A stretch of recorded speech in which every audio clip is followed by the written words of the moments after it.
ध्यान देना, कल हम लोग जब इसको सॉल्व करके पूरी वैल्यू निकाले हुए थे, इवन इसमें भी इसके पहले एक और लिस्ट कास्ट करके थे, दोनों में एक गलती हुई है। गलती हुई यहाँ पर ये शब्द लगा दिया गया है मिनिमाइज्ड, ये नहीं होना चाहिए। न्यूमेरिकल क्या कह रहा है, इनिशियल बेसिक फीजिबल सॉल्यूशन निकालिए। जो इनिशियल बेसिक सॉल्यूशन है वो ऑप्टिमल सॉल्यूशन हो ये कोई जरूरी नहीं है, वो हो भी सकता है और नहीं भी हो सकता। तो जब हम यहाँ पर लिखते हैं ना मिनिमाइज जेड, तो इसका मतलब होता है हमने सबसे मिनिमम वैल्यू निकालनी है, जबकि ये सबसे मिनिमम वैल्यू नहीं है, इससे भी कम वैल्यू अभी ये जाएगी। अभी हम इसी न्यूमेरिकल को लगाएंगे किससे, लिस्ट कास्ट से, इसी को लगाएंगे बोगल्स अप्रॉक्सीमेशन से, तो ये वैल्यू जितनी आई है ना ये और ज्यादा डिक्रीज करेगी। तो इसको मिनिमाइज जेड मत करना, इसको बल्कि ये कर देना जेड। तो जो दोनों न्यूमेरिकल सॉल्व किए गए हैं और दोनों न्यूमेरिकल में मिनिमाइज जेड लिख उठा है, वो मिनिमाइज काट देना, उसको केवल और केवल जेड कर देना। ये होता है आपका टोटल कॉस्ट, टोटल कॉस्ट।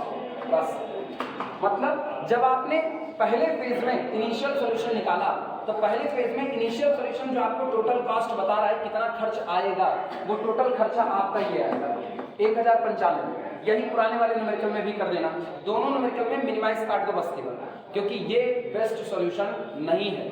जब तक आपको ऑप्टिमल सॉल्यूशन नहीं मिलता है तब तक आप मिनिमाइज जेड नहीं लिख सकते हैं। आई बातें समझ में? ये कल हम लोग जल्दबाजी में लिख दिए थे, ध्यान नहीं दिए। हाँ मतलब हाँ इंटू 100 है, हाँ वो हम लोग लास्ट में यहाँ जितने भी दिए गए थे ये सब इंटू 100 में दिए गए थे ना, तो ये इंटू 100 में रहेगा,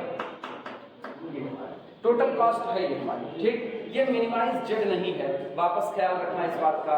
कल यही गलती हुई थी, ये मिनिमाइज जेड नहीं होगा। मिनिमाइज जेड वही होगा जो आपके ऑप्टिमम सॉल्यूशन पर सबसे मिनिमम वैल्यू मिल रही होगी। वो मेरे को नहीं पता ये मिनिमम वैल्यू है या नहीं, क्यों? अभी क्या क्या बाकी रह गया है, अभी सबसे मेन चीज बाकी है, ऑप्टिमलिटी क्राइटेरिया टेस्ट नहीं हुआ है। अभी मुझको ये नहीं पता ये सॉल्यूशन ऑप्टिमल है या नहीं है। ऑप्टिमलिटी क्राइटेरिया निकालने के लिए हमको अपॉर्चुनिटी कॉस्ट निकालनी पड़ेगी, वो अभी तक मैंने कैलकुलेट नहीं की है, ना उसको कैलकुलेट करने का कोई मेथड पढ़ा हुआ है। तो ये केवल और केवल टोटल कॉस्ट कही जाएगी, ना कि मिनिमम कॉस्ट कही जाएगी। आई बात समझ में? तो जहां जहां न्यूमेरिकल किए हो वहां वही मिनिमम वर्डिंग काट देना बस, खाली आंसर में, फाइनल आंसर में। चले आगे।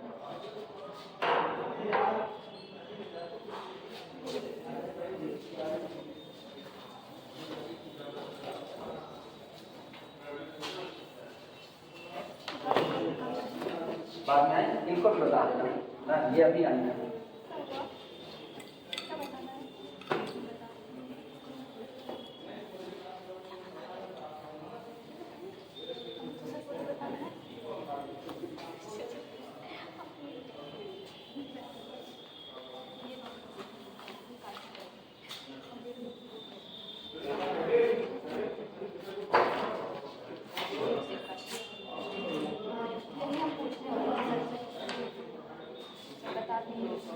नहीं सर, बुक में ना जो आंसर दिया है उसमें केवल ये नहीं निकाला है, क्या जेड जेड नहीं निकाला है, खाली x11 x12 यही सब वैल्यू निकाल दिया होगा ना।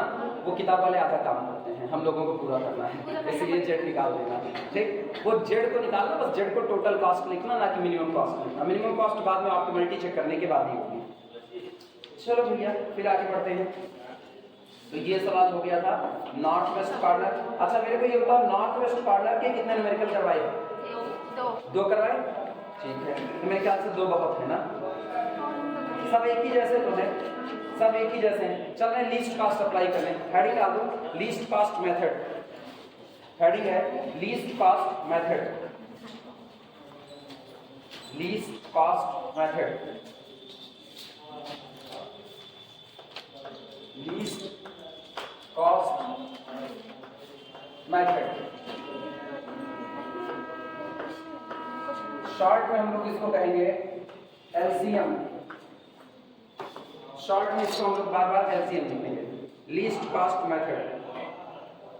सबसे पहले वर्किंग रूल की ही बारी आएगी। वर्किंग रूल की किस तरीके से हम लीस्ट कॉस्ट मेथड को अप्लाई करेंगे किसी न्यूमेरिकल के ऊपर। जो सबसे पहला काम होगा वो सुना। सबसे पहला काम पूरी टेबल के ऊपर निगाह बनाना। जब आपने पूरे डेटा को, वर्बल डेटा को मैथमेटिकल फॉर्म में कन्वर्ट कर दिया, आपने एक मैट्रिक्स बना ली जिसको ट्रांसपोर्टेशन मैट्रिक्स कहते हैं। जब ट्रांसपोर्टेशन कॉस्ट मैट्रिक्स बन चुकी है तो उस पूरी मैट्रिक्स में चेक करो कि सबसे मिनिमम कॉस्ट कहां पर आ रही है। जब आपको सबसे मिनिमम कॉस्ट मिल गई तो चेक करो उस सेल के लिए डिमांड कितनी है और उस सेल के लिए अवेलेबिलिटी कितनी है, और जितना मैक्सिमम हो सकता है उतना वहां पर क्या कर दिया जाएगा, एलोकेट कर दिया जाएगा। समझना इस बात को। जैसे भाई लास्ट वाला न्यूमेरिकल, लास्ट वाला अच्छा रहने मेरे पास यहां पर बना रहे हैं, तुम लोग मत बनाना इसको। ये मेरे पास था S1 S2 और फिर मेरे पास कौन था S3, फिर था D1 D2 D3 और कितना था D4 सप्लाई, सप्लाई, और यहां पर कौन था डिमांड, डिमांड।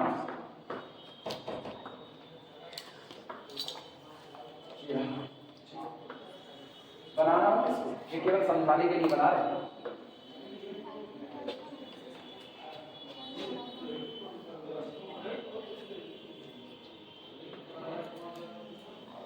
अच्छा, जो सबसे पहला मेथड हम लोगों ने किया है, सबसे पहला न्यूमेरिकल, वो सबसे पहले न्यूमेरिकल को हम लोगों ने सॉल्व किया हुआ है नॉर्थ वेस्ट से। आंसर है शायद 1015 1019 कितना आया था, 1015 आया था। उसी का डेटा मुझको बोल दो, कॉलम वाइज बोलो, कॉस्ट बोलो, कॉलम वाइज। 19 70 50 40, इसके बाद अच्छा ये 5, फिर 30 8 और यहाँ 8, ठीक। यहाँ पर बोलना 50 40 70 7, इसका 10 60 20 14, ये 34 था। इनका हाल क्या था 7 9 18, ठीक है। इसका आंसर नॉर्थ वेस्ट कॉर्नर से हम लोगों ने निकाला था और नॉर्थ वेस्ट कॉर्नर से इसका आंसर 1015 आ चुका है। अब सुनो, लीस्ट कॉस्ट मेथड से इसको कैसे सॉल्व करते हैं, ध्यान देना। जब लीस्ट कॉस्ट अप्लाई होगा तो सबसे पहला काम जो होगा वो ये होगा कि पूरी टेबल में देखेंगे, और ये डिमांड वाले को छोड़ देना, सप्लाई को छोड़ देना, इनको छोड़ दो। पूरी टेबल में सबसे मिनिमम ट्रांसपोर्टेशन कॉस्ट कहां पर मौजूद है वो मुझको पता चलता है, ये मौजूद है। अब हम इसी को सॉल्व भी करवाएंगे, लेकिन हम पहले इसको लिखाते वक्त समझा दे रहे हैं। सबसे पहले लीस्ट कॉस्ट कहां मिली 8, चेक करो ये 8 किस कॉलम में बैठा हुआ है, किस सेल में बैठा हुआ है, S3 D2 में बैठा है। S3 D2 में S3 आपको कितने की सप्लाई दे रहा है 18, और डिमांड कितने की है 8 की, तो इसका मतलब डिमांड कम है और सप्लाई ज्यादा। क्या आप सारी डिमांड फुलफिल कर सकते हो, एलोकेट कर दो पूरा 8 का 8। यहाँ मैंने क्या किया 8 एलोकेट कर दिया। जैसे यहाँ पर 8 एलोकेट करना, चेक करो सप्लाई एग्जॉस्ट हो गई या डिमांड एग्जॉस्ट हो गई, डिमांड सैचुरेटेड हो चुका है, तो इसका मतलब तुरंत इस कॉलम को डिलीट कर दिया जाएगा, ये पूरा डिलीट हो जाएगा। आई बात समझ में? अब ये दिखता रहे, ये 30 है, ये भी 30 है, और ये कौन है 8 है, ये आपका 8 है, ये पूरा डिलीट हो गया। हम ऐसे डॉट डॉट डॉट बना,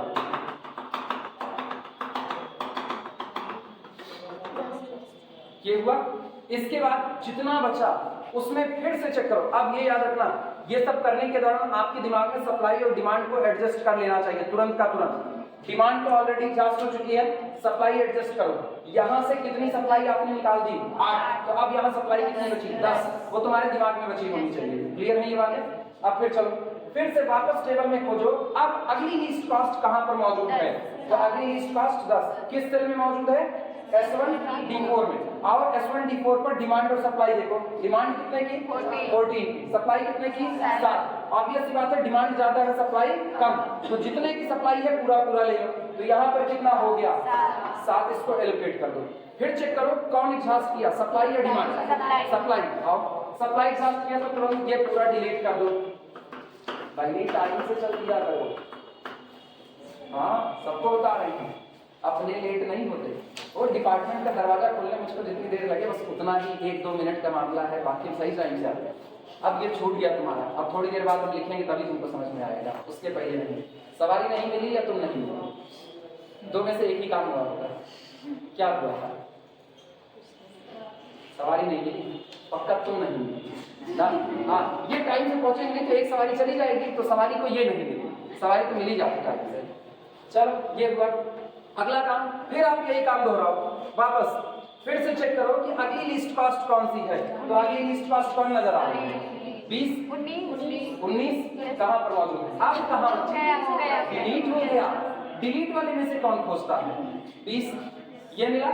चेक करो डिमांड और सप्लाई कितने की है। डिमांड चेक करो, डिमांड 9 ऊपर 7 आपने फुलफिल कर दी है, तो डिमांड केवल कितनी बची? 7। एडजस्टमेंट तुरंत जाने वाला। डिमांड बची 7 की और सप्लाई कितने की?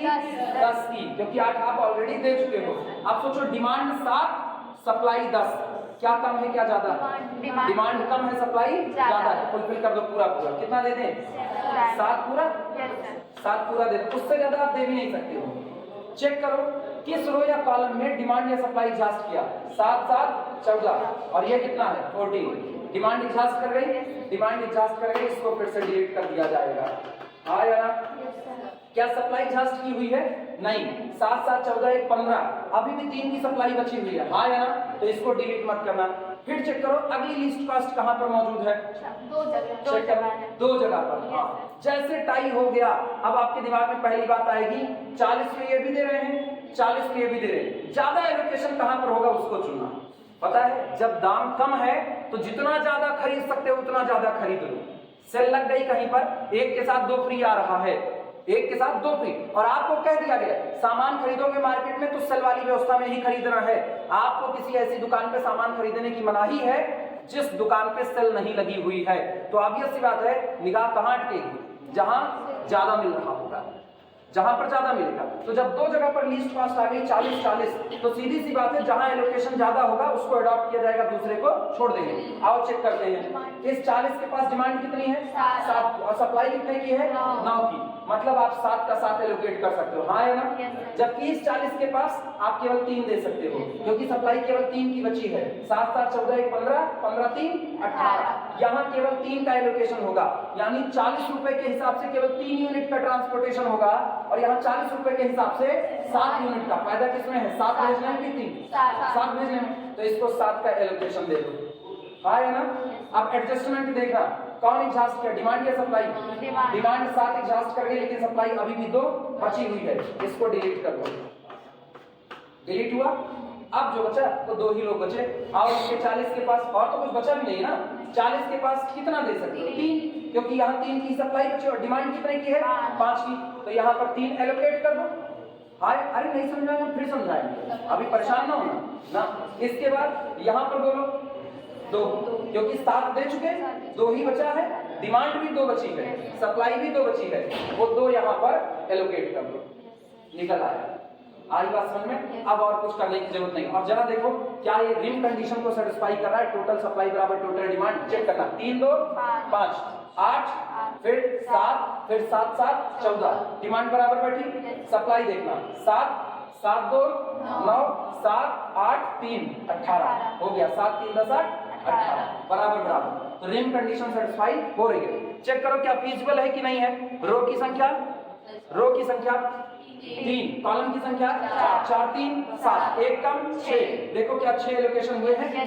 1 2 3 4 5 6। आप मान लीजिए जो जहाँ पे आप सेम हो था, हाँ। 40 था, मान लीजिए वहाँ सेम नंबर एग्जॉस्ट हो रहा है तो आर्बिट्री कोई भी ना, कोई मतलब तुम क्या कह रहे हो? सप्लाई डिमांड एक साथ एग्जॉस्ट हो जाए ऐसा? नहीं, हाँ। मेरे कहने का मतलब है दोनों जगह सेम, जैसे एलोकेशन सेम आए, हाँ। एलोकेशन सेम आए। आर्बिट्री भाई, जब उतना सामान हम एक जगह से खरीद सकते हैं उसी दाम पर, उतना ही सामान दूसरी जगह से खरीद सकते हैं उसी दाम पर, तो ऑब्वियस सी बात है दोनों में से चाहे जहां।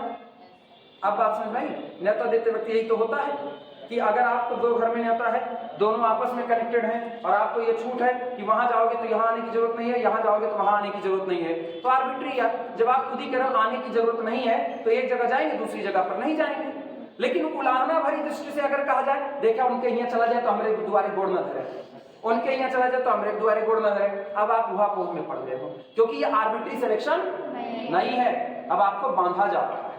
अब आपको एक ही दाम लगा रहे दोनों लोग, उनके यहाँ जाना तो मेरे यहाँ मत आना, लेकिन ये नाराजगी भरा स्वर है, तो नाराजगी भरा स्वर में जो मेरा ज्यादा खास होगा उसके यहाँ जाएंगे, तुम्हारे यहाँ नहीं जाएंगे, ना ही आएंगे।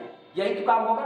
इनका बर्थडे पड़े, ये एक ही दिन पड़ जाए, मान लो ये कहें कि हमारे यहाँ आना तो उनके यहाँ मत जाना, आओ और यही वो भी कह दें। तो अगर ये प्रेम भाव से कहा गया ना कि रिश्ता का बर्थडे गिफ्ट बहुत ज्यादा खर्चा होगा, एक के जगह गिफ्ट देना, अधिया अधिया बांट लिया जाएगा, तो चलो मान लिया गया। तब तो तुम कहोगे किसी एक क्या जाएंगे, एक क्या नहीं, क्योंकि दोनों खुश हो जाएंगे।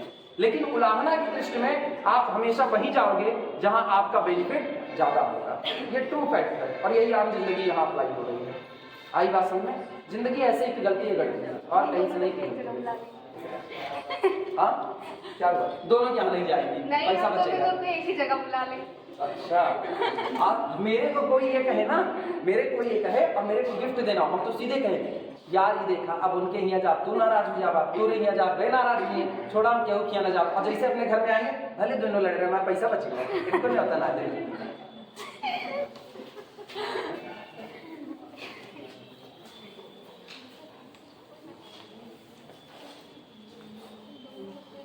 वार पढ़ने के बाद कंजूसी ना आए तो वार पढ़ना बेकार है। पूरे में कर क्या रहे हैं सोचो?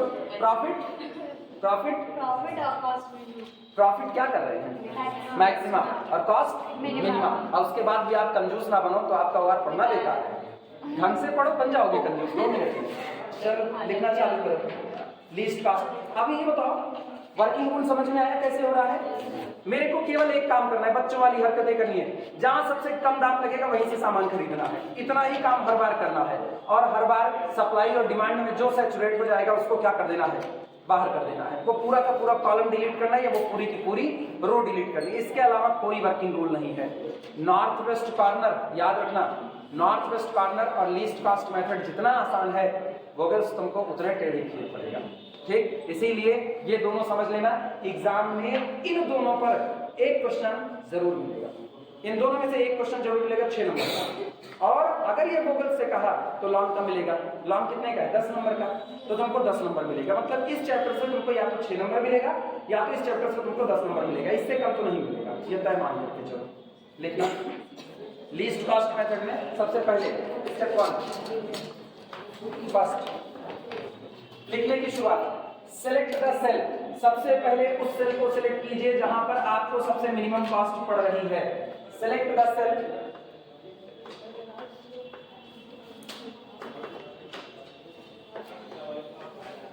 select the cell with the lowest unit cost, with the lowest unit cost.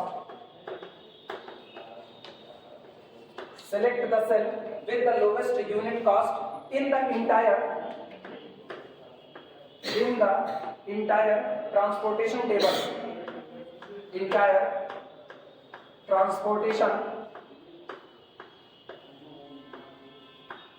transportation table. Entire का मतलब समूचा, पूरे के पूरे आप जितनी टेबल आपको दी गई उस पूरी टेबल में। ये नहीं कि आप पर्टिकुलर किसी एक रो में तलाश कीजिए या पर्टिकुलर किसी एक कॉलम में तलाश कीजिए, ऐसा नहीं करना। पूरी टेबल में आपको जो सबसे लोवेस्ट कॉस्ट नजर आ रही है वो जिस सेल में मौजूद है उसी सेल को आपको क्या करना है? सेलेक्ट करना है। लिखा गया सेलेक्ट द सेल, उस सेल को सिलेक्ट कीजिए with the lowest unit cost, जो अपने पास सबसे मिनिमम यूनिट कॉस्ट रखती है in the entire transportation table, पूरी की पूरी दी गई ट्रांसपोर्टेशन टेबल में। फिर आगे लिखना एंड, और इसके बाद एंड एलोकेट और डिस्ट्रीब्यूट कीजिए, एलोकेट कीजिए and allocate as much as possible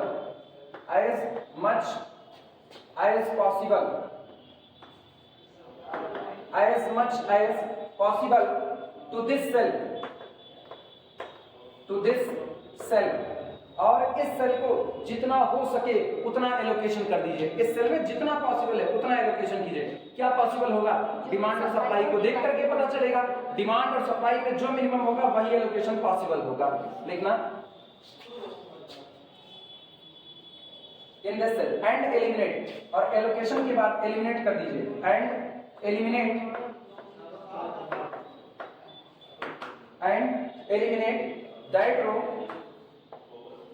that row or column in which और उस रो या कॉलम को एलिमिनेट कर दीजिए, बाहर निकाल दीजिए, इन विच जिसमें कि आइदर सप्लाई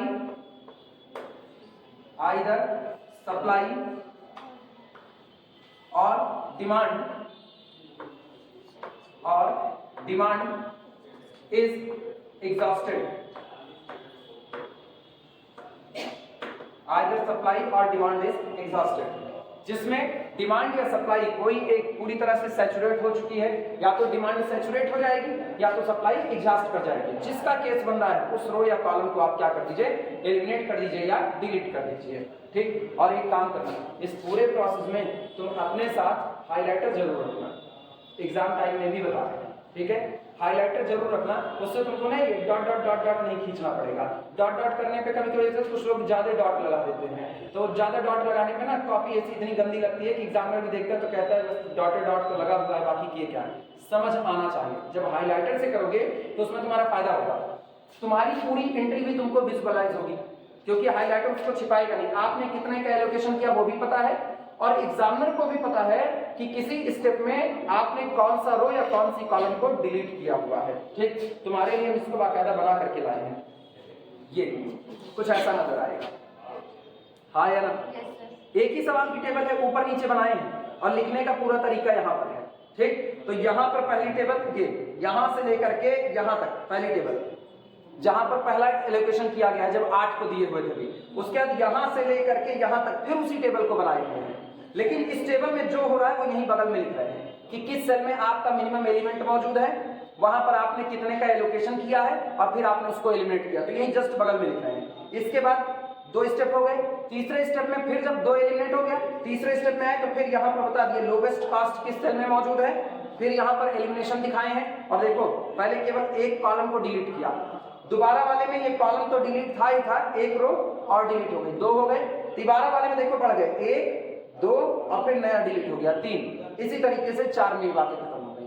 तो जब इस तरीके से एग्जामिनर को दिखाओगे तो वो भी इंप्रेस होगा, नंबर दे करके अपने घर जाएगा, नहीं झगड़ा करके आया होगा तो कुछ भी हो सकता है, डिपेंड करता है ना उसने अपने घर पर कितना झगड़ा किया होगा या उसको कितनी मार पड़ी है। Either supply or demand is exhausted. Take full stop. Full stop. अब सुनो, अब इसमें एक टेक्निकलिटी है, कभी ऐसा मत करना, कभी कभी ऐसा भी हो सकता है, गौर करना, जैसे टेबल बनी डिमांड 8 की, मान लो आपको यहाँ पर मिनिमम कॉस्ट नजर आई, आपने मिनिमम कॉस्ट के नीचे देखा तो डिमांड कितने की 8 की, और सामने आपने देखा तो सप्लाई भी कितने की 8 की, तो इसका मतलब जैसे आप 8 का एलोकेशन करोगे डिमांड सप्लाई एक साथ एग्जॉस्ट कर जाएंगे, डिलीट किसी एक को करना, जो तुम्हारा मन, दोनों डिलीट मत करना।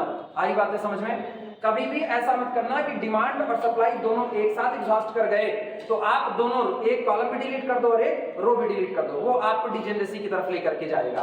काम केवल और केवल इतना किया जाएगा कि जिसका मन कहे, चाहे तो आप रो को डिलीट कर देना और चाहे तो आप कॉलम को, लेकिन डिलीट केवल किसको करना, किसी एक को ही डिलीट करना। आई बातें समझ में? चलो, जानते हो इसमें सब में दिक्कत क्या होती है? दोनों तुम्हारे दिमाग में अलग कैसे डिजेनरेसी की तरफ जाएंगे, तो डिजेनरेसी का हाल सुनो, फिर हम टेबल बना रहे हैं। ये समझना जरूरी है, दिमाग में कोई सवाल आए ऐसा क्यों हुआ, S1 S2 S3 D1 D2 D3, चलो हम 3x3 पे बना देते हैं। ठीक, यहाँ पर डिमांड मान लो है 7 की, यहाँ पर मैंने सप्लाई भी रख दी है 7 की। ठीक, यहाँ पर 8, उसके बाद फिर यहाँ पर 8 10 10, बैलेंस है पूरी तरीके से।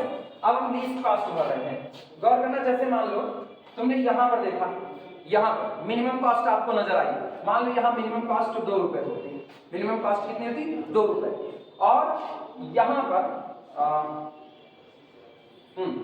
यहाँ पर एक मिनिमम कॉस्ट और आपको मिलती कितना 3 रुपए, तो ऑब्वियस सी बात है मिनिमम कॉस्ट शुरू में कितनी नजर आएगी 2 रुपए, तो आप कहोगे जब ये मिनिमम है तो यहाँ डिमांड कितने की 7, सप्लाई कितने की 7 की, डिमांड और सप्लाई दोनों एक साथ एग्जॉस्ट करेंगे, आप यहाँ पर 7 का एलोकेशन कर दो। जब आप यहाँ पर 7 का एलोकेशन करोगे, अगर आपने रो और कॉलम दोनों डिलीट किया तो ध्यान दो, मेरे दिमाग में आ रहा है कि हम रो को डिलीट कर देते हैं, चलो रो को डिलीट कर दिया, जब रो को डिलीट कर दिए उसके बावजूद भी अभी ये 3 आपके पास बचा हुआ है कि नहीं लिस्ट कास्ट के तौर पर, वो ठीक है कि यहाँ पर कोई एलोकेशन नहीं हो सकता है, कोई एलोकेशन नहीं हो सकता।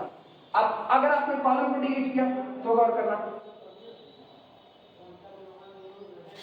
ये डिलीट कॉलम मान लो डिलीट हो गया और कॉलम के साथ साथ आपने इधर इस रो को भी डिलीट कर दिया, तो एक साथ 2 खत्म हो गए, एक रो खत्म हो गई और एक कॉलम खत्म हो गया। तकलीफ हुई? और जब एक साथ एक रो एक कॉलम खत्म हो गया तो उनके साथ उनमें जो कॉस्ट मौजूद थी वो कॉस्ट भी चली गई। उस कॉस्ट से आगे क्या डिसाइड हो सकता था, क्या नहीं डिसाइड हो सकता था, मेरे पास सारा डेटा इरेज हो चुका है। डिलीट करने का मतलब डेटा इरेज हो जाना, डेटा आंख के आगे बचा रहे तो ज्यादा बेहतर होता है, नहीं यूज होगा तो कोई दिक्कत नहीं, और कहीं यूज होने में आ गया तो इस बात की वो बनी रहेगी। क्यों? क्योंकि कल को हमको इसी को अपॉर्चुनिटी कॉस्ट के लिए इस्तेमाल करना है, इसीलिए इन फ्यूचर के लिए अभी बहुत ज्यादा इसको ओपन नहीं कर रहे, फ्यूचर में इसके और बातें पता चलेंगी कि आखिर ये और दिक्कतें क्या क्या इसमें आ सकती है ये काम करने पर, तो इसीलिए अभी हम इसको बहुत ज्यादा नहीं ओपन कर रहे, क्योंकि ये वर्किंग रूल पहले खत्म करेंगे, उसका वर्किंग रूल लेकर के आएंगे तो वो हौच पौच हो जाएगा, मेरे को उसके सवाल बनाने पड़ेंगे फिर। ठीक, अभी केवल दिमाग में इतनी बात रखना, डिलीट केवल किसको करोगे? किसी एक, जिसका तुम्हारा मन कहे। मेरा मन कहेगा हम रो को डिलीट करेंगे, सामने वाला का मन कहे वो कॉलम को डिलीट कर दे, कोई दिक्कत नहीं है, आमतौर पर कोई दिक्कत नहीं फंसती है, क्योंकि वहां उस रो में या उस कॉलम में अब कोई एलिमिनेशन सॉरी कोई भी एलोकेशन होने वाला नहीं है। आई बात है समझ में? चलो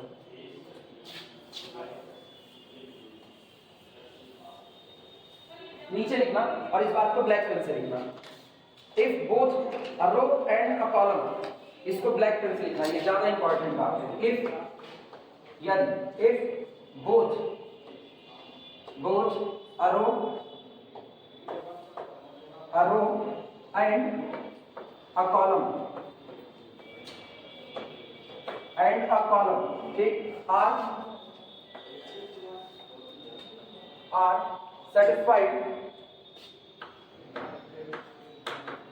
are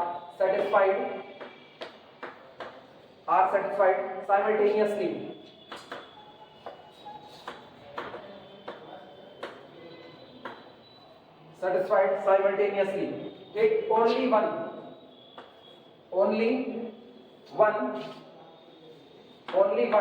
may be crossed out, उनमें से केवल और केवल किसी एक को ही क्रॉस आउट किया जाएगा, दोनों को क्रॉस आउट करने की जरूरत नहीं है। ठीक, एक किस्सा ये निकल गया। अगली बात, ये पहले वाले में ही कई सारी दिक्कतें हैं। पहले वाले में इसने क्या कहा कि आप उस सेल को सेलेक्ट कीजिए जिस सेल में आपकी कॉस्ट मिनिमम हो।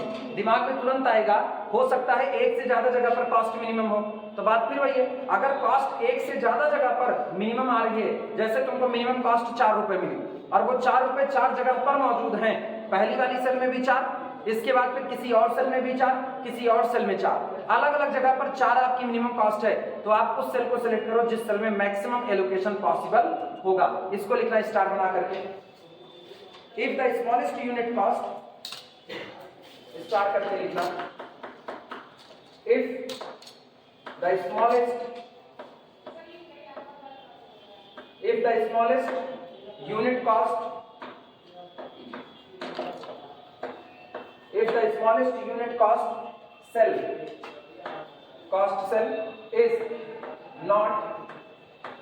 is not unique, comma, select the cell, उस सेल को सेलेक्ट कीजिए, select the cell where, जहां पर where maximum allocation possible,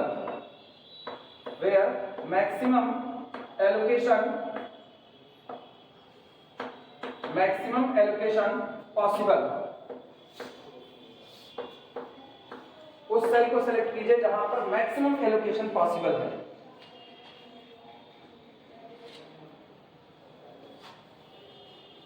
ठीक,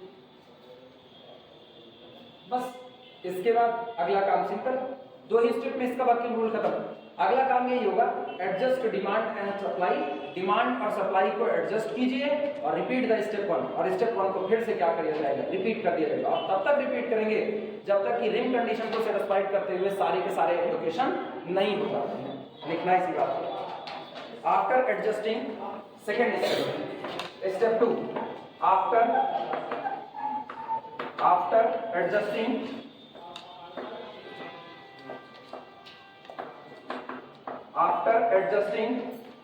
the supply and demand, after adjusting the supply and demand for all uncrossed out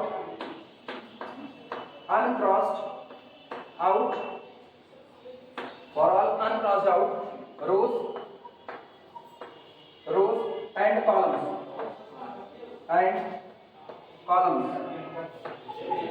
अब जितने भी अनक्रॉस्ड out रोज और कॉलम बचे हुए, अनक्रॉस्ड आउट मतलब जिनको आपने क्रॉस नहीं किया हुआ या जिनको आपने डिलीट नहीं किया हुआ, उनके लिए डिमांड और सप्लाई दोनों क्या कर दिए जाएंगे, एडजस्ट कर दिए जाएंगे, फिर से उसको बैलेंस करना पड़ेगा, ठीक।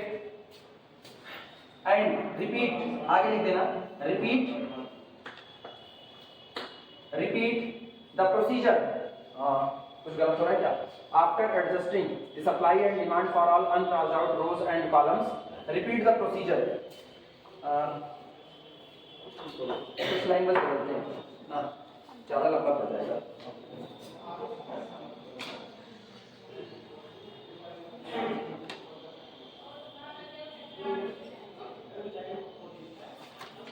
क्या ये रिपीट द प्रोसीजर, काटने के चक्कर में गड़बड़ा जाएगा। Repeat the procedure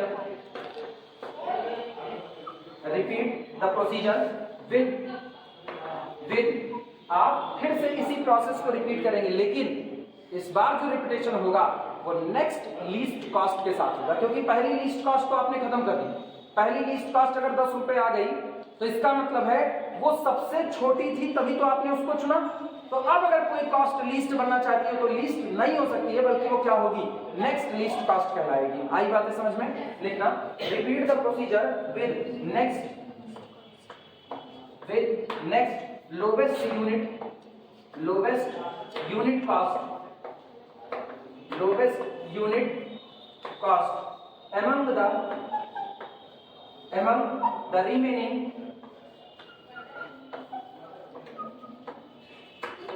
among the remaining बाकी जो बचे हुए हैं, among the remaining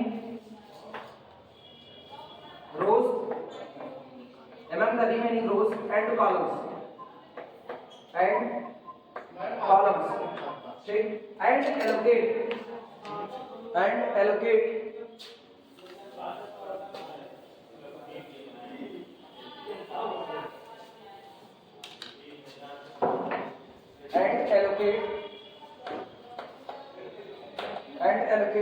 as much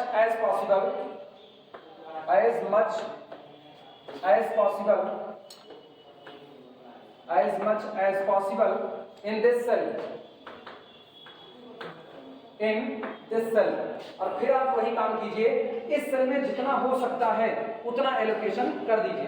बात वही है, ये खाली लिखा जाता है as much as possible, actual में ये है क्या, minimum between supply and demand. Clear हुई ये बातें? नोट करो।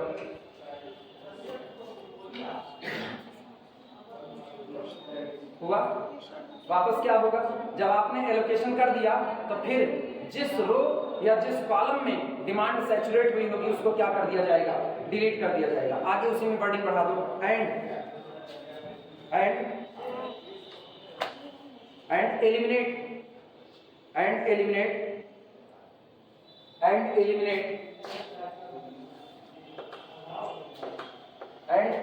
eliminate that row or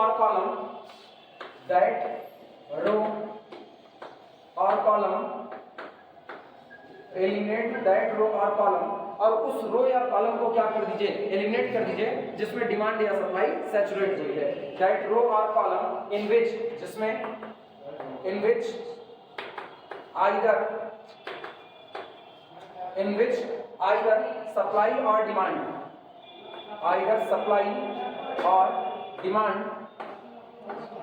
either supply or demand is exhausted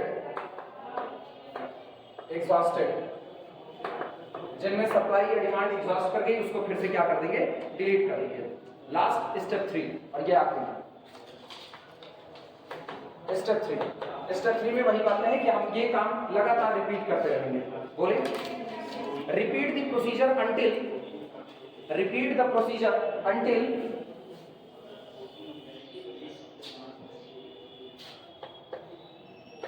repeat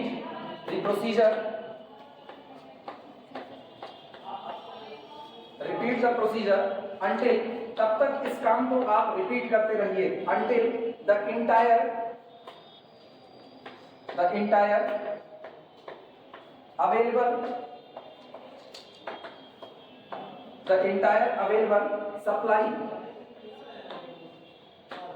supply at various sources at various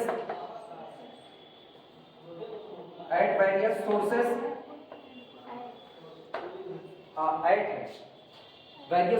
अलग अलग जगह पर जो सप्लाई मौजूद है वो सब एग्जॉस्ट हो जानी चाहिए, अलग अलग जगह पर जो डिमांड मौजूद है वो भी सबकी सब एग्जॉस्ट हो। जब आपका न्यूमेरिकल खत्म हो, जब आपका एलोकेशन खत्म हो, तब आपके पास फिर से सप्लाई देने के लिए या डिमांड लेने के लिए कुछ भी जगह अब बचनी नहीं चाहिए। आपकी सारी सप्लाई सारी डिमांड वहां पर खत्म हो जानी चाहिए। अगर बच गया ना तो आपकी प्रॉब्लम ही गलत आ गई है। आई बात है समझ में? एट लास्ट आपको रिम कंडीशन को फॉलो करना ही करना है। और रिम कंडीशन क्या है? Total supply is equal to total demand. ये आपको करना है। लिखना at various sources and demand at various destinations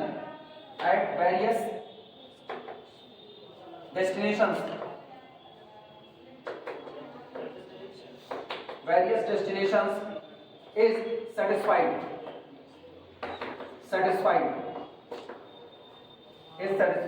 ठीक। और इस तरह से जो सॉल्यूशन आपको मिला है वो आपका नॉन डीजेनरेट हो ये कोई जरूरी नहीं है। ये बात सबसे कंपलसरी है, इसको याद रखना कि आप लीस्ट कॉस्ट मेथड से या वोगेल से लीस्ट कॉस्ट मेथड या नॉर्थ वेस्ट कॉर्नर मेथड, दोनों ही मेथड से जो आपको सॉल्यूशन मिला है ये सॉल्यूशन आपका नॉन डीजेनरेट भी हो सकता है और डीजेनरेट भी। डीजेनरेट को हम जिससे पूछेंगे वो बताएगा भाई। डीजेनरेट सॉल्यूशन क्या होता है? हाँ, डीजेनरेट सॉल्यूशन क्या होता है? भूल गई? कल है का पढ़ाया आज भूल गई? इसका मतलब बड़े मेहनत से पढ़ रही हो। साइमा फिरदौस तुम ही हो ना? हाँ, नॉन डीजेनरेट बताओ। Non degenerate solution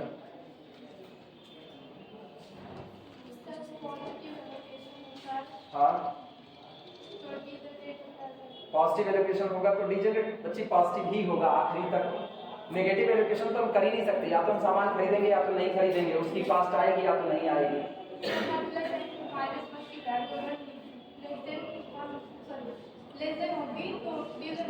m plus n minus 1 की वैल्यू लेस देन होगी।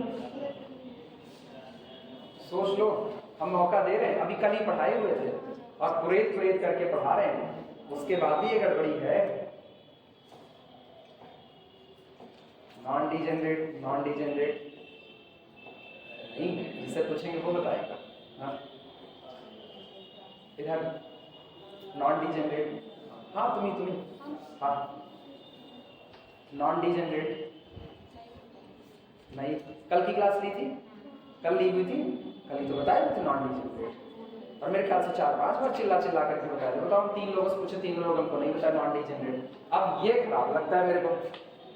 इतना डीपली पढ़ाने के बाद भी अगर कोई ये जवाब ना दे, और सबसे आसान चीज पढ़ा रहे हैं, मेरे को कठिन आता ही नहीं इसलिए कठिन पढ़ाते नहीं, ना हम रियल पढ़ाते ना कॉम्प्लेक्स पढ़ाते, आते ही नहीं मुझको, सबसे आसान पढ़ा रहे हैं।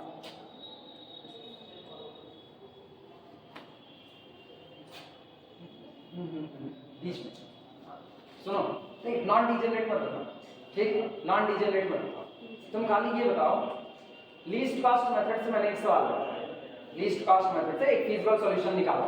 रो की संख्या याद रखना, रो की संख्या 10 है, कॉलम की संख्या 11 है। रो की संख्या 10, कॉलम की संख्या 11। मैंने एलोकेशन किया, लेकिन एलोकेशन हमको जो मिलता है वो एलोकेशन हमको मिलता है तकरीबन 18। मेरा सॉल्यूशन कैसा?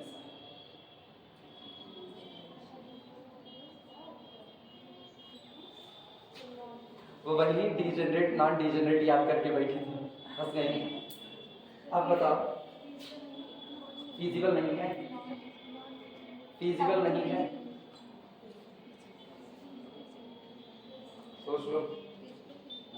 हम ये पूछ रहे हैं रो की संख्या 10 है, कॉलम की संख्या 11 है, ठीक है। एलोकेशन 18 मिलता है, टोटल एलोकेशन की संख्या जो मिली है वो 18 मिली है। मेरा सॉल्यूशन किस कैटेगरी में जाएगा? किस पे? बैठो बच्चे बैठो, तुम सारे लोग ना बस खाली मेरी इज्जत की मटिया पलीत करोगे बस, और कुछ नहीं ना। मेरा सॉल्यूशन किस कैटेगरी में जाएगा? हाँ, डीजेनरेट में। अच्छा, कितने लोग कहते हो ये सॉल्यूशन डीजेनरेट की कैटेगरी में जाएगा? कितने लोग कहते हो डीजेनरेट की कैटेगरी में जाएगा? Reason? m plus n minus 1 बोल रही थी ना साइमा फिरदौस बहनी, वो बस यही था कि अगर मेरे पास number of positive allocation less than m plus n minus 1 आता है, तुम m प्लस n माइनस 1 को ही लेस देन कर दी थी। हम तुम्हारी भावनाएं समझ गए थे, लेकिन भावनाओं से दुनिया नहीं चल सकती है ना, सेंटेंस भी तो समझाने पड़ेंगे। अब किसी को हम कहें तुम पटक पटक मारा, मजाक में कहे, और वो बंदा इसको सीरियसली ले लिया, भावनाएं नहीं समझा मेरी, वो मेरे शब्दों पर ध्यान दिया, वो हमको पहले पटक के मारेगा। अब भावनाएं समझ लिया कि मजाक ही तो था, लेकिन फिर भी हम ये बात पब्लिकली नहीं बोल सकते। अच्छा, ऐसे अब हम और शुक्ला सर हैं, दोनों लोग हंसी मजाक एक दूसरे से करते रहे, लेकिन हंसी मजाक करने की एक कैटेगरी बनी हुई है ना, भावनाएं एक दूसरे की समझ में बाहर हम उनको ऐसे कहना शुरू कर देंगे, वो हमको ऐसे कहना शुरू कर दें, जानते ना कल तुका मैं झकेल देवे, लोग क्या समझेंगे? लोग तो भावनाएं नहीं समझेंगे, कुछ और ही समझ बैठेंगे। तो इसीलिए ये ध्यान रखना पड़ेगा कि आप बोल क्या रहे हो। m प्लस n माइनस 1 ये आपका पैरामीटर है, यही बताएगा कि आपका सोल्यूशन डीजेनरेट आ रहा है या नॉन डीजेनरेट। अगर मेरे द्वारा किया गया एलोकेशन इसके बराबर आता है तो किसमें आएगा? Non degenerate. तुम लोग हिंदी नाम याद रखो ना, भ्रष्ट जो कर दे वो कौन है? डीजेनरेट। जो भ्रष्ट कर दे पूरी व्यवस्था को, अपभ्रष्टक उसका नाम दिया जाता है डीजेनरेट, ठीक। नॉन डीजेनरेट जो अभी भी भ्रष्ट नहीं हुआ है, जो भ्रष्ट नहीं हुआ वही तो मेरे काम का है। तो अगर मेरे द्वारा किया गया allocation exactly m plus n minus 1 आता है तो वो नॉन डीजेनरेट होगा, यानी भ्रष्ट नहीं हुआ है, ठीक। अंग्रेजी कुछ भी हो इसका, हिंदी मीनिंग कुछ भी हो, तुम अपने आप से यही याद रखो, ठीक। और अगर वो m प्लस n माइनस 1 से कम आता है तो गड़बड़ी आ चुकी है, ये किस कैटेगरी में आएगा? डीजेनरेट की कैटेगरी में आएगा। आई बात समझ बच्ची? फीजिबल, नॉन फीजिबल, ये सब तो बहुत बाद की कंडीशन है। फीजिबल का कौन बताएगा? फीजिबल क्या होता है? फीजिबल बताओ। सर जब कई सॉल्यूशन हो, मतलब सेटिस्फाई करेंगे कि इक्वेशन को, तो वो फिजिकल किसको सेटिस्फाई करें? इक्वेशन। कौन से इक्वेशंस? सर जो कांस्टेंट्स इक्वेशंस तो आपको हमेशा दिए ही नहीं गए। सर कांस्टेंट होते हैं जो, हाँ, कांस्टेंट का वो ज्यादा सही है। कांस्टेंट कहोगी तो कुल में बोलोगी, पूरे एलपीपी में। इक्वेशंस कहोगी तो खाली यही बोलोगी। यहाँ आपको इक्वेशंस मिलता है, बैठ जाओ, यहाँ आपको इक्वेशंस मिलता है, summation x i j is equal to a i, बीच में इक्वल लगा है ना तो वो इक्वेशंस है, और less than or equal to type का होगा तो इनइक्वलिटी है, तो उसको कांस्टेंट बाधाएं शर्तें कहना ज्यादा सही होता है, ठीक। हालांकि तुम्हारी भी भावनाएं सही थी। चलो लिखना, यहाँ नीचे लिखो, नीचे हम बोल रहे हैं लिखो, the solution so obtained, the solution so obtained, इस तरीके से मिला हुआ सॉल्यूशन, यानी एलसीएम से मिला हुआ solution. The solution so obtained, इस तरीके से जो भी सॉल्यूशन आपको मिलेगा, the solution so obtained need not be, the solution so obtained need not be non degenerate, need not be non degenerate। Least cost method से मिला हुआ सॉल्यूशन नॉन डीजेनरेट हो, इसकी कोई गारंटी नहीं है। मतलब नंबर ऑफ पॉजिटिव एलोकेशंस की संख्या m प्लस n माइनस 1 से कम हो सकती है। आई बात है समझ में? एग्जैक्टली हर बार बराबर या ये कोई जरूरी नहीं है, और ये जो कम हो जाएगी ना बस यही तकलीफ आपको देगा, और ये सब हम डील करेंगे आगे जब हम डीजेनरेसी पढ़ रहे होंगे तब। ये चैप्टर लंबा है, इतनी जल्दी नहीं खत्म होगा। चलो अब सवाल लगाते हैं।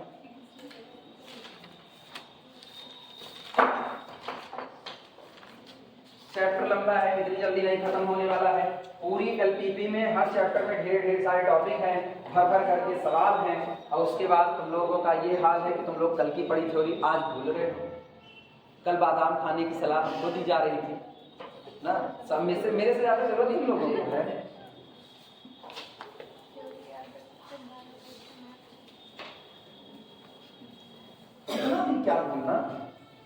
कौन सी ऐसी आफत है जिंदगी में कि हम लोग ये भूल जा रहे हैं।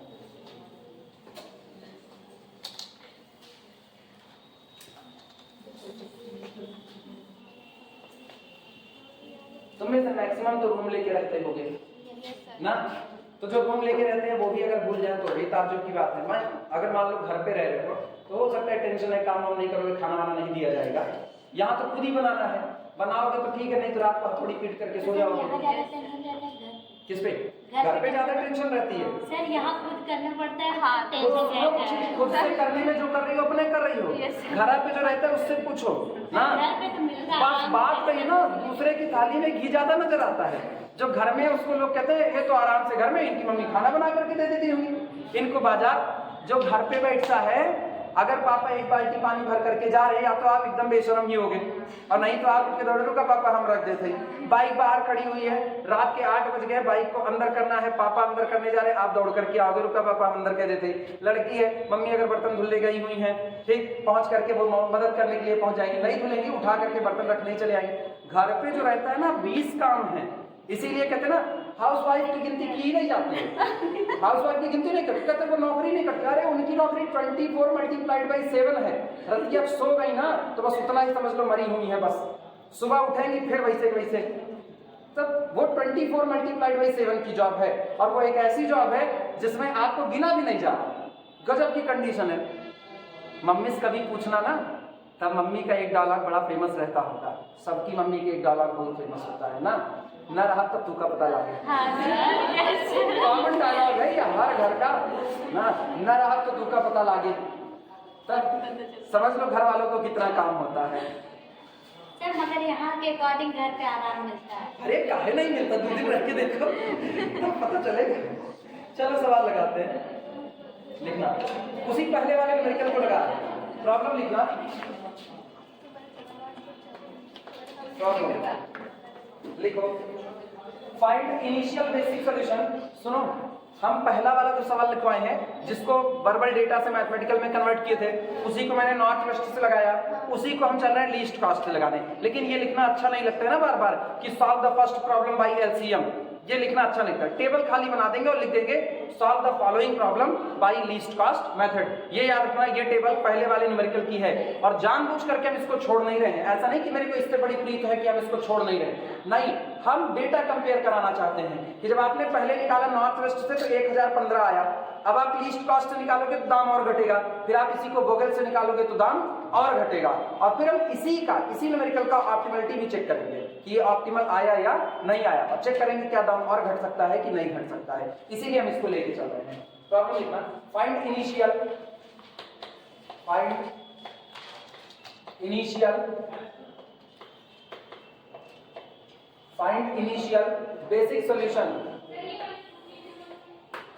Basic solution to the following transportation, to the following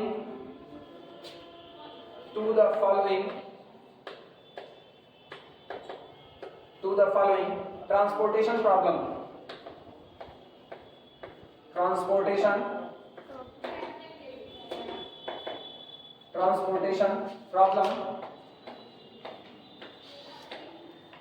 By least cost method.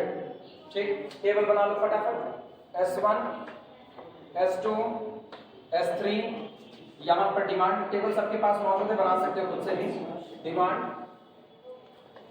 इसके बाद यहाँ पर है D1, D2, D3, D4, और यहाँ पर होगा सप्लाई।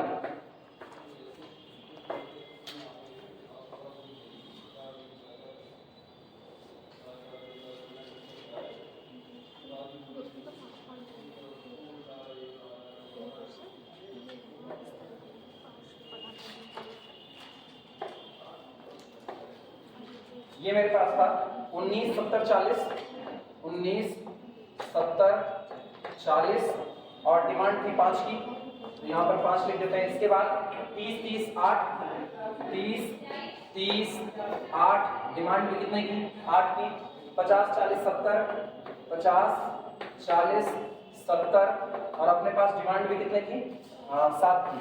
इसके बाद फिर अगला है 10 60 20, 10 60 20 और डिमांड कितने की 14।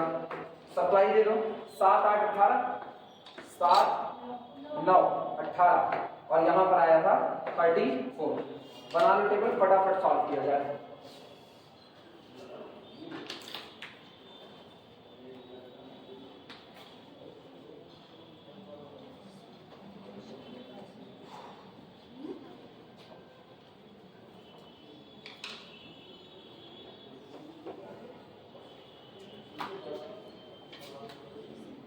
हम दिल्ली गए थे जब तैयारी के लिए, तो सीधा सीधा सिस्टम था। सुबह 8 बजे कोचिंग थी, तो 8 बजे पहुंच जाना था, मतलब कोचिंग थी देर से, 8 बजे पहुंच जाना था, वरना आप 700 की भीड़ में कहाँ गुम हो जाओगे पता भी नहीं चलेगा। ठीक, फिर आप गाना गाते फिरो, फिरता रहूं दर बदर, और आपको कोई क्लास मिलने वाली नहीं, क्लास मिल गई तो आपको सीट मिलने वाली नहीं है। तो 700 की भीड़ में 8 बजे पहुंच जाना होता था। अब 8 बजे जब पहुंच रहे हो तो उठोगे कितने बजे, क्योंकि खाना बनाना है आपको। ठीक है, मेरे से रोटी साउथ अफ्रीका का नक्शा बनती थी, तो वो बनाने का हम रिस्क भी नहीं लिए, कभी बनाए भी नहीं। सब्जी बनानी पड़ती थी, सब्जी बनाते थे तो सुबह कितने 4 बजे के लगभग तक मेरे कुकर में सीटी आ जाती थी, कुकर में सब्जी बनाते थे ना। वो कढ़ाई नहीं चढ़ाते, कौन कढ़ाई चढ़ाए, पहले तेल का छौंका मारा, छन्न छन्न करे। इससे अच्छा 4 बजे आलू चढ़ा दो, आलू अपनी उबल गई और उसके बाद फिर आलू की सब्जी बना लो उसी कुकर में ही, इधर उधर हो गया काम। और रोटी के लिए क्या होता था, रोटी के लिए बाहर आओ मुनेरका में एक वो थे बिहारी थे, दादाजी थे, वो और उनके बेटे 2 लोग ठेला लगाते, तो उनसे 40 रुपए का आलू पराठा खरीद लो, तो बस वो हो जाता था।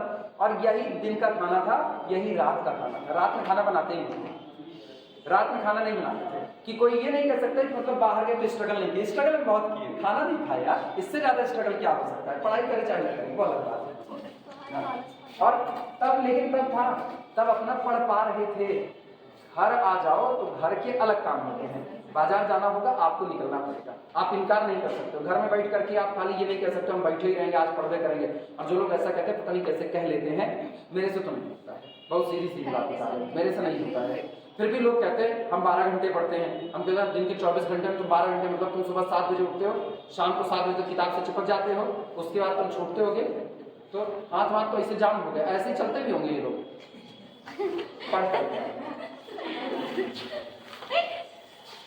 नहीं ऐसे पढ़ोकर लोगों को मजाक नहीं उड़ाया जाता। मिटा इसको, अब पाप लगता है, जो आ भी जाए वो भी भूल जाएंगे क्या पढ़ाएंगे।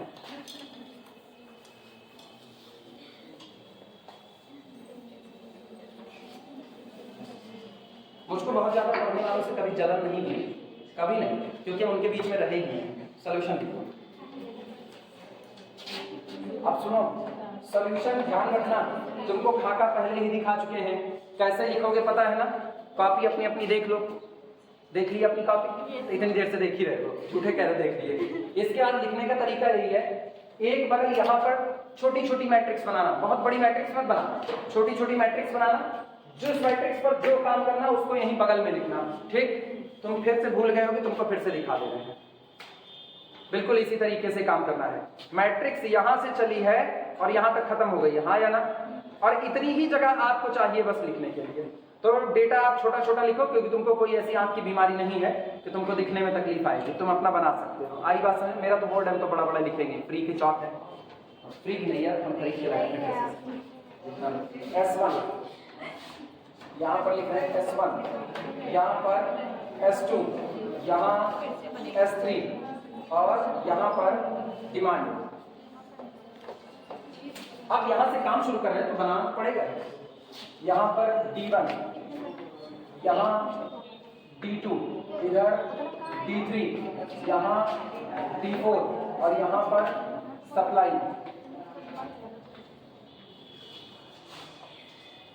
जो लोग क्लास के शुरू होते वक्त क्लास में नहीं थे वो लोग पूरी बात को बहुत ध्यान से देखेंगे, क्योंकि बाकी लोग वर्किंग रूल जानते हैं करने क्या वाले हैं। बाकी लोगों की कोई दिक्कत नहीं है, तो अपना दिमाग भटका सकते हैं।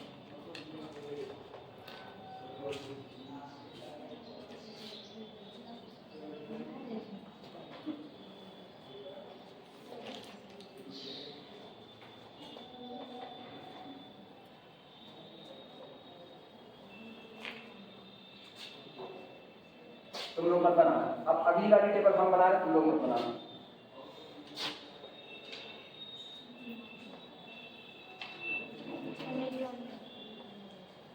सिर्फ तुमको दिखाने के लिए बना रहे कि कैसे ऊपर नीचे दोनों टेबल रखे जाएंगे।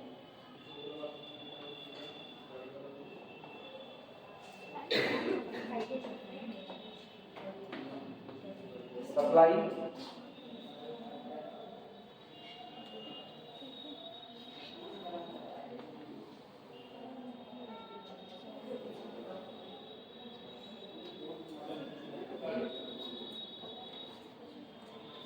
Demand,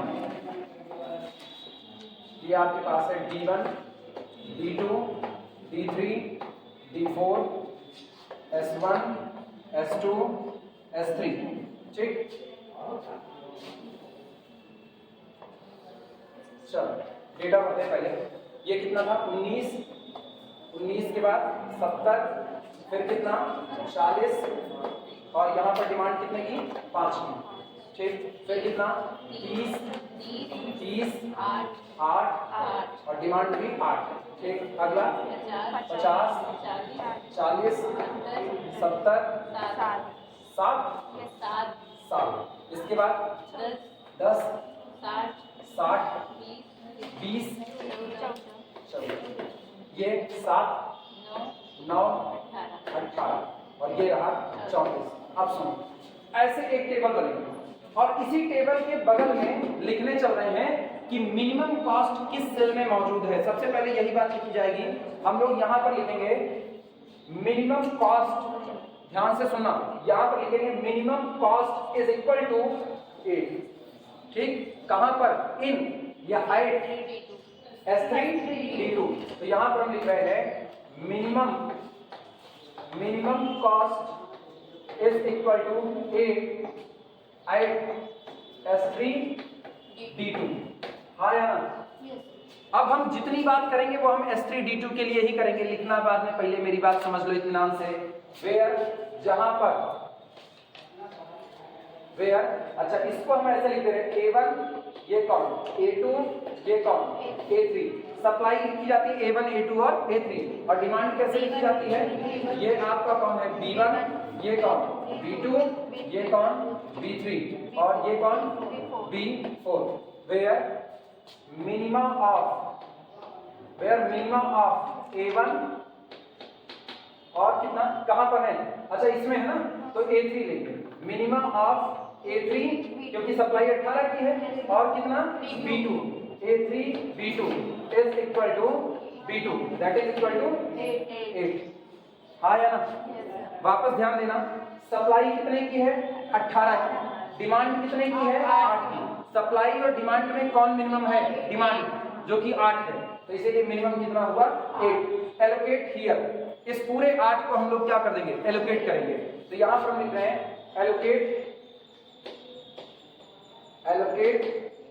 8 here. यहां पर हम 8 को क्या करते हैं? एलोकेट करते हैं।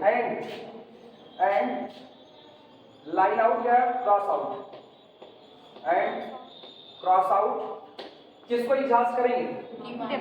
डिमांड D2 को, एंड क्रॉस आउट D2, और D2 को क्या कर देते हैं? Cross out. क्यों? क्योंकि डिमांड एग्जॉस्ट कर चुकी है। क्लियर है ये बातें? एज डिमांड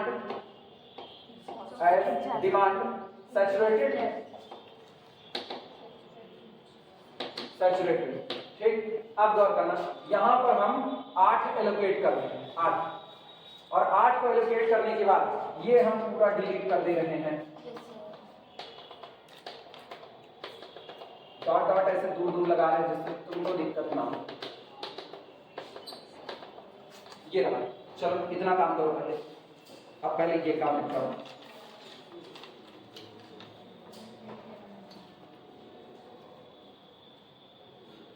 ये तरीका मेरे पास एक और है लिखने का।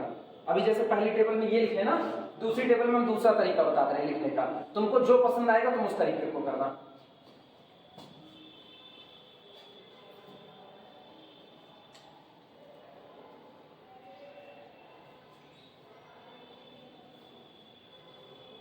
सर मुझे नॉर्थ वेस्ट वाले में टेबल बनवाए थे आप इसी तरह, उसको नहीं कर सकते पेपर में?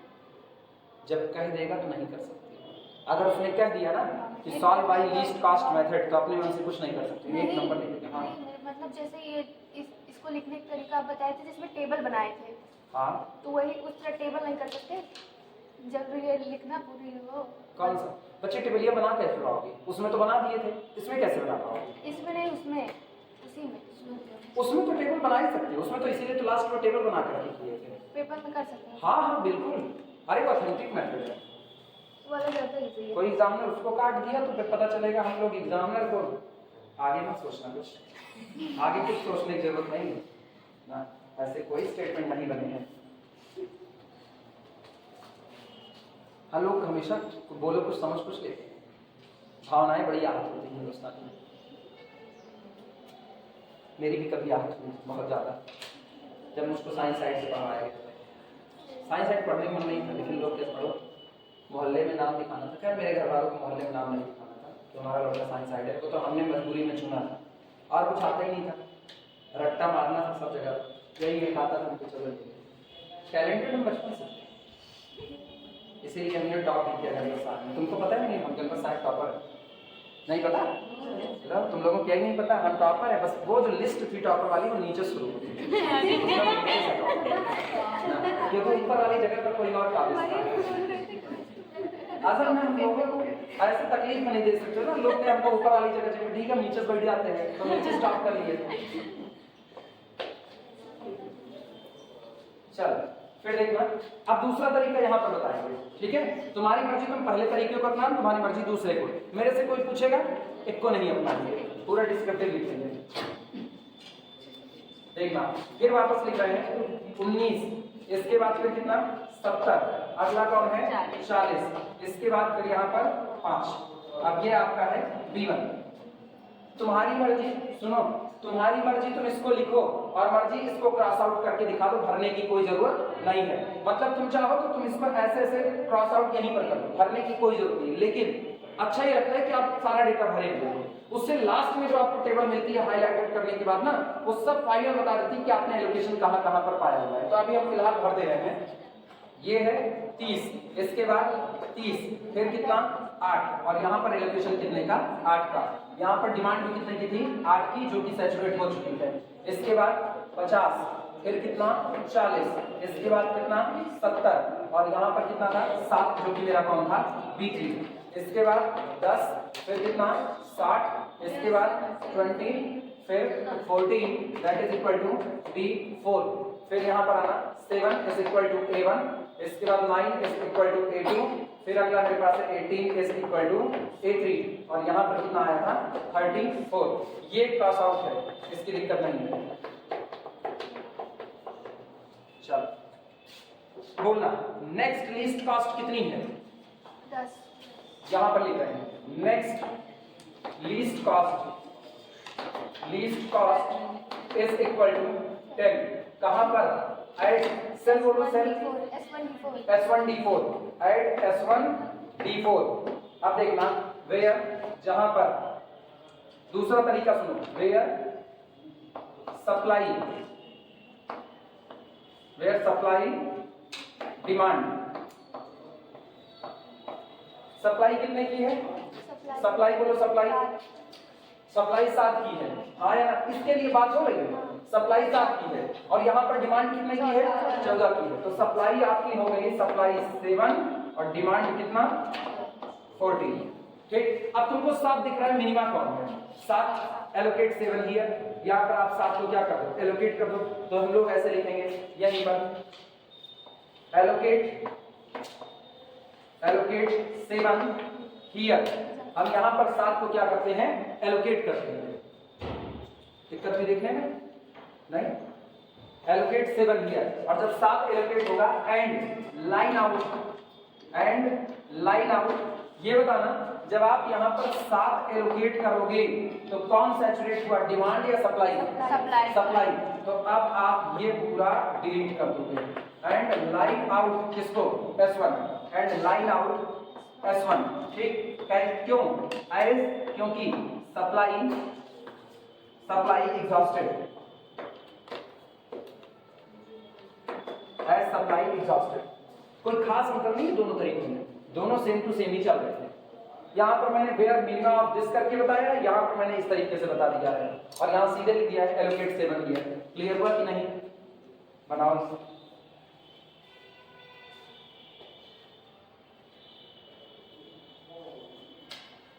नहीं लिखा? बोलो नहीं करेंगे, नहीं लिखा। हम खुदे समझे सब। अच्छा, अभी तुम लोग बोलते नहीं हो तो बात में तो हमको दबा करके रखा गया। बोलने की आपको शुरू से दबानी पड़ती है, ऐसे थोड़ी। देखो हम बिना मतलब बोलते रहते हैं। भगवान जुबान दिए हैं, दांत दिए हैं, बोलने में घिस थोड़ी जाएंगे दोनों। किसी की जुबान घिसती है?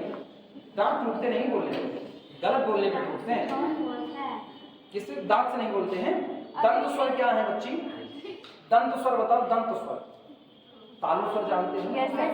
और दंत स्वर? दंत स्वर जिसमें दांत का इस्तेमाल होता है, कौन होंगे? ता में दांत का इस्तेमाल। ता ऐसे कौन बोलता है? ये तो नहीं। चा हाँ चा हाँ वो सही है, हम बोल रहे हैं।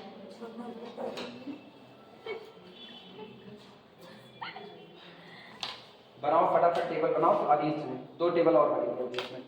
हाँ, तुम लोग जो लोगों को अब ये समझ आ गया वो आगे इसी के ठीक नीचे टेबल बना करके काम शुरू कर सकते हैं।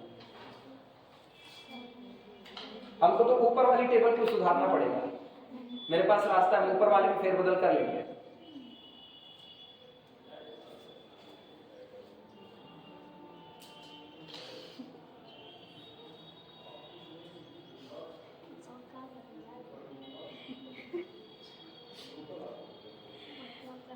अटेंडेंस दे दो तुम लोग हमको, वो हम बोलेंगे।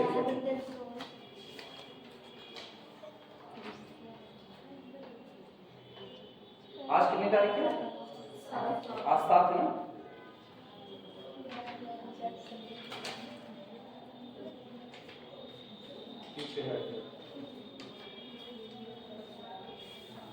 इसी पर 7 तारीख की अटेंडेंस चलाओ। 7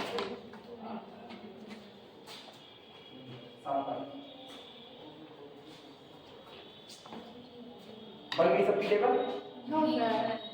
बनाओ अच्छी जल्दी जल्दी। अभी फिजिक्स वाले सर आ जाएंगे, मेरी टेबल अभी छूट जाएगी। तो अभी एक्स्ट्रा क्लास है, अभी एक्स्ट्रा क्लास देख लेंगे। अरे तो एक्स्ट्रा क्लास में एक के सवाल लेके बैठे रहेंगे। मतलब मेहमान तुम लोगों के घर पे आए तो उसको पानी वानी नहीं पूछोगे, क्योंकि आज शाम तक तो रुकना, सीधे खाना खाना पानी का पियोगे। एक्स्ट्रा क्लास पढ़ा रहे तो इसका मतलब सवाल चलता रहेगा। सही है, तुम लोगों के लॉजिक बड़े अच्छे हैं। शुद्ध कंजूस है, एलपीपी पढ़ने की जरूरत नहीं है तुम लोगों को ना। तुम लोग एलपीपी नवे पढ़ो, पता चलेगा कंजूस के गठरी हो जाओगे।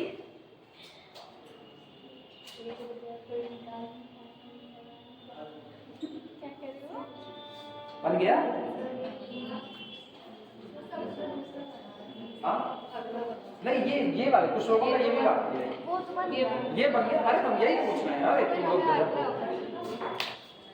चलो सुनो, तरीका सुनो। हम ऊपर वाले में सुधार कर रहे हैं, कंफ्यूज मत होना। ऊपर वाले में सुधार रहे हैं। मैंने एलोकेट कितना किया? 7। यहाँ मैंने 7 का एलोकेशन रख दिया और ये मैंने लाइन आउट कर दिया। ठीक, ये लाइन आउट। अब इसकी जरूरत यहाँ पर नहीं है, क्योंकि ये सारा ऑपरेशन ये वाला था।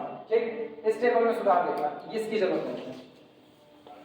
ये बताना जो अभी लास्ट क्लास टेबल बनी एकदम आखिरी वाली, वो यही टेबल है कि नहीं? नीचे वाली भूल जाओ, नीचे तुम्हारे मतलब का नहीं है। यही टेबल है कि नहीं? यहाँ 8 का एलोकेशन किया, ये लाइन आउट। यहाँ 7 का एलोकेशन किया, ये लाइन आउट। अब इस पर ऑपरेशन लगा रहे हैं, इस पर ऑपरेशन लगा रहे हैं। तो ऑपरेशन कौन सा? बोलो लीस्ट कॉस्ट कहाँ पर है? लीस्ट कॉस्ट 40 या 20 है। तो आपकी बार लीस्ट कॉस्ट कौन सी है? ये यहीं पर लिख रहे हैं। नेक्स्ट तुम लोग तीसरी टेबल ऐसी बना करके तब बगल में लिखना, तब लाइन आउट होगा। Next least cost is equal to 20। कहां पर मौजूद है? एट सेल, बोलो सेल S3 D4। ठीक, वेयर, जहां पर वेयर सप्लाई और यहां पर डिमांड। सप्लाई कितने की है? कोई मुझको सप्लाई बताएगा? नहीं, 8 दे चुके हैं, 10 सप्लाई बची है। तुम लोग यही बंटा ढार करोगे। सप्लाई 10 और डिमांड कितने की है? 7।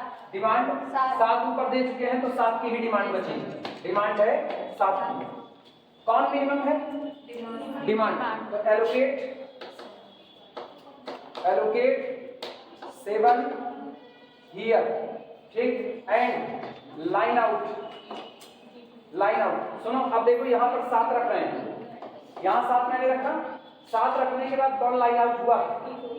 ये D4 लाइन आउट हो गया, ठीक, एंड लाइन आउट D4। अब आगे ये लिखने की जरूरत नहीं कि डिमांड एग्जॉस्टेड, जैसे आपने लिखा D4 लाइन आउट हुआ, एग्जामिनर समझ जाएगा क्योंकि आपने 2 बार उसको ये बात बता दी है कि आपने क्यों किसी को लाइन आउट किया है। आई बात समझ में? अब ये वाली टेबल बनी, अब आखिरी टेबल इसमें बना देंगे और काम खत्म हो जाएगा।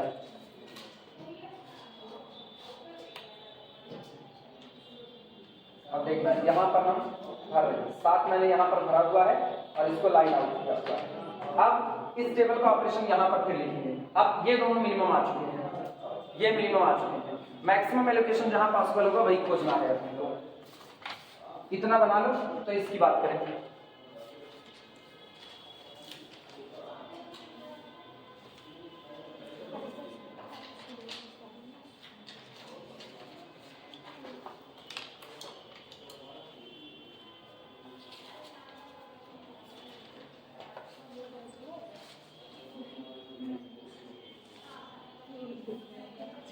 लिखने का तरीका तो पता चल रहा है ना, कंफ्यूज तो नहीं हो रहे हो, क्योंकि ऊपर नीचे दोनों टेबल एक जैसी नजर आ रही है।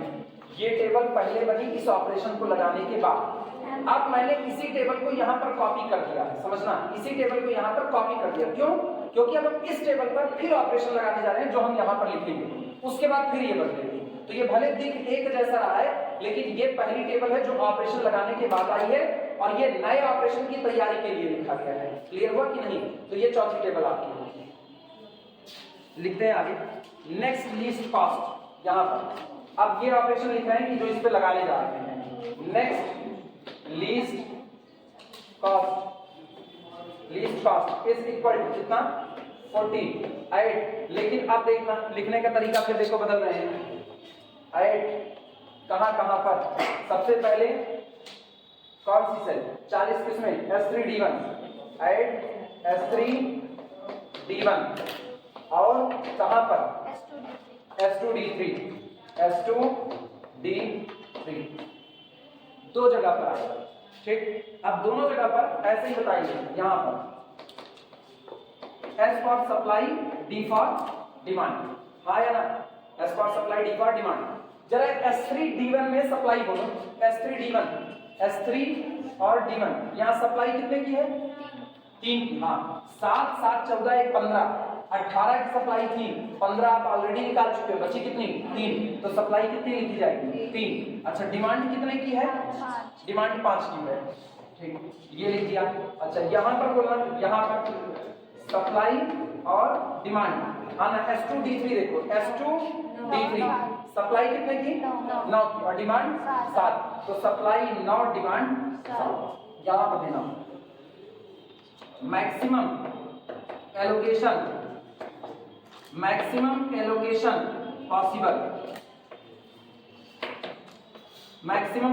पॉसिबल, इधर मेरे पास मैक्सिमम एलोकेशन पॉसिबल है, ठीक।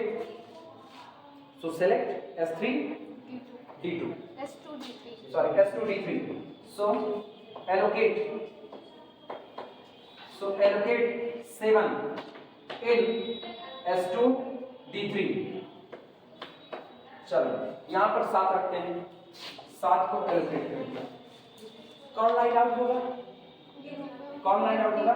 D3 लाइन आउट हो गया, ठीक। यहाँ पर लिखना लाइन आउट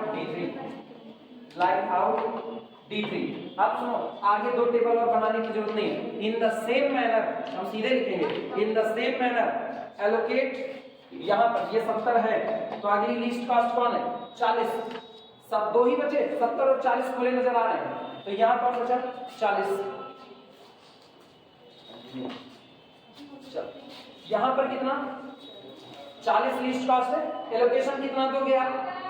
एलोकेशन डिमांड 5 की है लेकिन सप्लाई 3 की है, तो अब इसी तरह in the similar way allocate 3 यहां पर लिख देना इन द सिमिलर वे, लिख दे रहे आगे, in the similar way, in the similar way allocate, ये फाइनल लिखना, फाइनल एलोकेट 3 इन कहां पर S3D1, इन S3D1 एंड ये बताओ भैया जब यहाँ 3 दे दिए तो यहाँ कितना दोगे अब 2, क्योंकि आप 7 ऑलरेडी दे चुके हो तो 9 में से 7 निकल गया, बची सप्लाई कितने की 2, और डिमांड भी जब 3 दे चुके हो तो बचा कितने का 2 का, तो इसका मतलब एंड 2 इन किस पर S2D1, in S2D1 we get final table बनाओ जिसमें सारा इक्वेशन बता दो, final table S1 S2 S3 D1, हाँ बच्ची मेहनत करनी पड़ेगी, बिना टेबल बनाए क्या होने वाला है।